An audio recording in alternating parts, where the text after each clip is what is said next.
Birdie found the head in her refrigerator when she was making breakfast on Saturday morning. It was behind the milk. She dropped the milk and screamed, and then it screamed back, and then she slammed the door shut on it. She picked up the half-empty gallon of milk and put it on the counter. She started a pot of coffee and sat down at the kitchen table and stared at the fridge. She was pretty sure that there hadn't been a head in the night before, though she hadn't looked behind the milk, but surely she would have noticed, wouldn't she? She could hear sounds coming from inside the fridge still, someone talking to her rather loudly to be able to be heard through the door, she guessed. It definitely hadn't spoken to her the night before. She waited until she had a cup of coffee with a dash of milk and a few spoons of sugar, and then opened the door again to put the milk away. Oh, thank you. Please don't. She closed the door with the milk in front of her head again and sat down to drink her coffee. There was a talking head in her fridge. It seemed polite enough, but it was still, well, a head. She could hear it getting a bit louder, so she took her coffee to sit the she took her coffee to the deck and sat in the shade and listened to the birds for a while. There had been a lot of strange things that she'd had to deal with since she'd moved into the house. Most of them were easy enough to get around, just avoid certain rooms during certain times and pretend nothing else was wrong. Throw a few pounds of raw meat into the small room in the back of the cellar every few days and fill the bowl of water if it had been shoved through the flap door. Little things.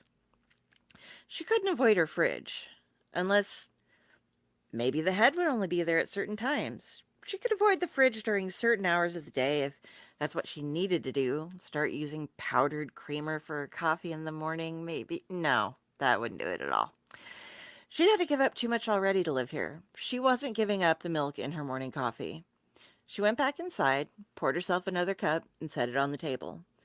Then she opened the fridge again and grabbed the milk. Hello, can you see me? Please don't shut me in here again. She let the doors fall shut and fixed her coffee and then set the milk on the counter. With a sigh, she opened the door. Please, can you see me? The head was sitting inside one of her cake pans, lined with tin foil with tongs locked in place in the back of the head and wedged into the bottom of the pan to hold it upright. It looked to be cleanly cut from its body. The head appeared to be that of a middle-aged man with mousy brown hair and a goatee with whispers of gray sprinkled in. Milky blue eyes stared out at her, wide and frantic, and its teeth were toothpaste commercial white. Ding! When it opened its mouth to shout at her. Stop! She pointed at it. Just for a minute. I can see you. I'm going to take you out and set you on the table, and then we're going to talk. It started to open its mouth again. I said stop, or I'll shut you back in there again. Once it closed its mouth, grumbling under its breath, and how was it breathing? She picked up the cake pan, set it over on the table across from her coffee, put the milk away, and sat down to stare at it. So what's the deal? Who are you, and why are you in my fridge? I'm Stanley. I have no idea why I was in your refrigerator, but it's very cold in there and dark. I think you have something that expired recently as well. Maybe some turkey? Stanley looked up at her and shrugged his eyebrows. Thanks. I'll give it a Spot. He seems to tolerate anything. When did you end up in there? Why did you end up in there? I'm not quite sure. I don't think it's been terribly long, but I am very cold. I remember being at a party, then things get hazy. I must have blacked out for a bit, but I do recall waking up and being brought into your kitchen and wedged up on this pan. They threatened to stab my eyes out if I made any noise. And then they put me in the fridge. Then nothing but silence and cold until you opened the door, he said. You realize you're just a head, yes? Unfortunately, yes, but I don't recall how that happened.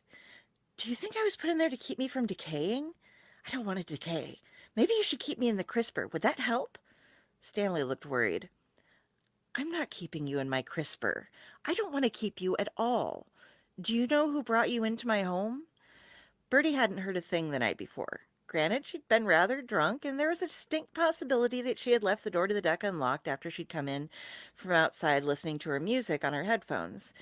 If she tried to listen to music anywhere inside the house between midnight and 5 a.m., all she was able to hear was ragtime bands, thanks to the lady in the drawing room, so she used her deck during the warmer months.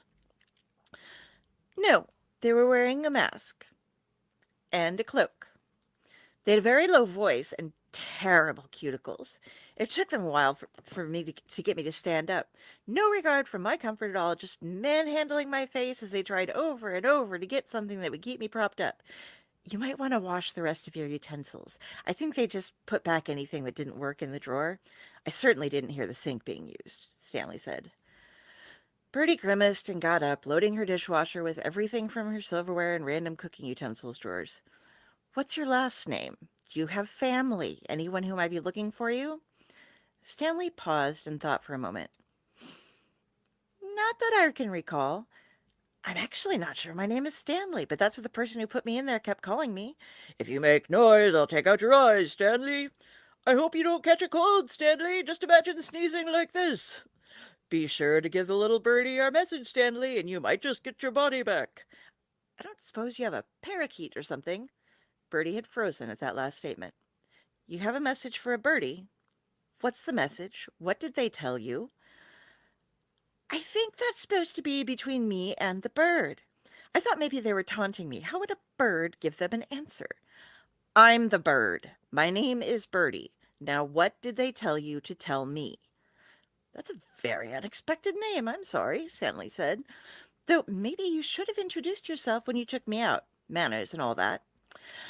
They said that I was supposed to tell you that if you let them meet in the woods by the little shack on nights when there's a new moon and stay off of your deck and mind your own business, they'll leave you alone.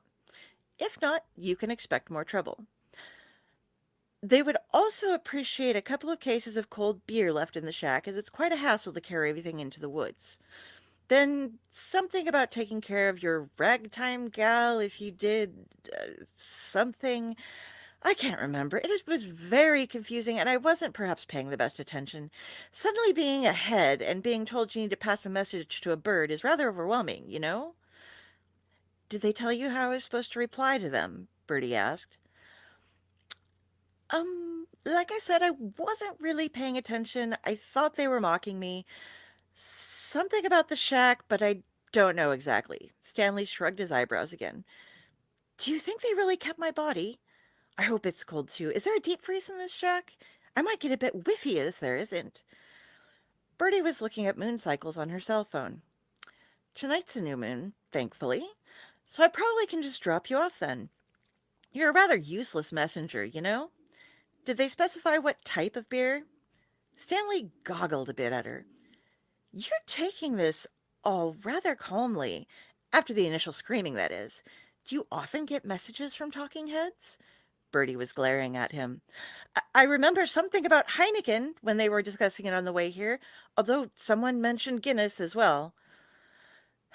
Of course they wouldn't be fans of Keystone. I have cultists with taste in my woods, Birdie muttered to herself. To answer your question, no. But a lot of weird shit happens here. You're just one of many things I've had to deal with in the past year. What about my body? Is there a freezer? Stanley asked urgently. I have no idea.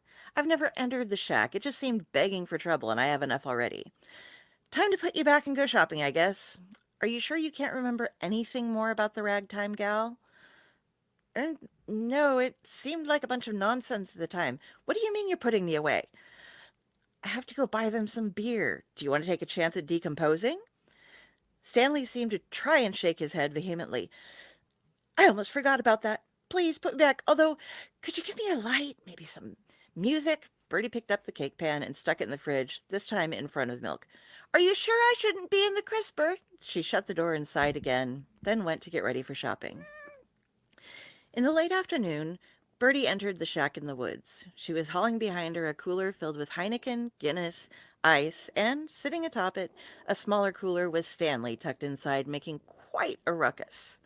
There was indeed a large freezer there, though she didn't look inside of it. She hadn't realized there was electricity running out into the shack. It must have just rolled onto her electric bill from the main house. She took out a pen and hastily added, "If you bring out a refrigerator, it will be much easier to keep the beer supplied," to the note she had written for the cultists. She had agreed to let them have the woods to themselves and provide them with beer, told them that Stanley was rather useless, and asked for more information about the deal for the ragtime gal, as she really wanted to be able to listen to music on winter nights without having to go outside. She said she hoped the reply could be with a note this time rather than another head. She provided them with a notebook and a fresh pack of pens, as well as some tape. She opened the lid to Stanley's cooler. He was making as much noise as he could with a sock stuffed in his mouth. She waited until he stopped trying to talk and then picked him up and held him close to her face. If you get your body back, do not come back to my house. I don't want to see you again, any part of you. If I see you, I will feed you to Spot. You can let them know that as well. He made a last valiant effort at spitting the sock out and speaking. Do you want me to staple the note to your forehead? Leave you sitting out here for something else to eat before they get here? I can't rely on you to give them my reply, so at this point it's up to you. Do you understand? Stanley made what sounded like an acknowledgement, and she stuck him back in the cooler and set it atop the larger one full of beer. Birdie walked back home before the sun started to set and prepared herself for an early night with no music. She still had to feed Spot, unload her dishwasher, set up the dolls in the pink room for a tea party, and, as it was Saturday, put 3 oranges into the linen cupboard on the second floor. She was still learning all of the ways of the house. Maybe this cult or whatever they were could help her once they became more comfortable with her around. They seemed to know about her music problem. For now, she could go back to trying to figure out how to make the stomper in the attic stop making such a racket. Maybe some slippers would help. Some really thick slippers.